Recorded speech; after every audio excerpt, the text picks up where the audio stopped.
our experiences of the phenomenological world are processed through pretty high latency, lossy analog inputs, otherwise known as our sensory organs. And our sensory organs are extremely limited in their capabilities. As anyone who's engaged with any kind of altered or exotic stage of consciousness, they're highly responsive to various interventions, whether chemically, naturally, through things like breathwork or meditation, fasting, or sleep deprivation. Functioning normally, then, as in within the framework of consensus and widely accepted reality, means our senses and brains are receiving and processing enormous amounts of information about our environments and our stimuli.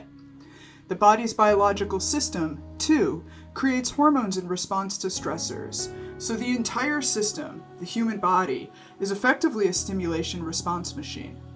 So rather than a pure manifestation of the mind, I believe psychedelics and events associated with spiritual emergence, so mystical experiences and altered consciousness, both broaden and affect our filtering of external information. Therefore, I believe that they allow the human mind to receive expansive information that's normally filtered out by our brain and our senses. So, in conclusion, I believe there's absolutely a connection to the unseen and external realm.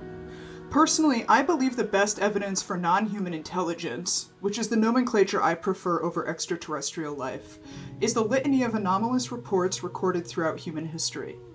Human mythology, culture, and religion across the world has been steeped in the mystical and transcendent since time immemorial.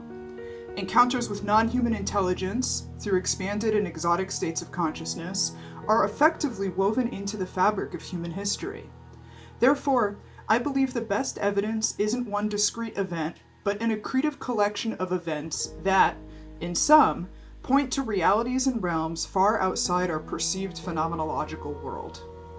So I believe that the gray alien and flying saucer archetypes are basically a cultural prism through which encounters with the numinous, or mystical experiences, are passed.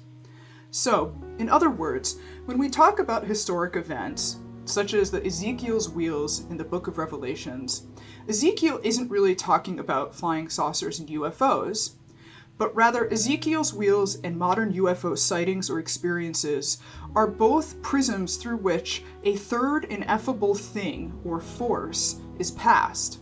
Similarly, redaction occurs to fit experiences into overarching acceptable narratives. So for example, the appearance of Marian apparitions are prevalent because the Roman Catholic Church provides a common framework for interpreting an encounter with the mysterious or strange. I believe that UFOs and similar encounters with the numinous serve as attractors in a complex system. These attractors are built to pull or systematically encourage particular outcomes or results. These encounters have existed throughout human history as an ineffable force exceeding the confines of empirical and material reality.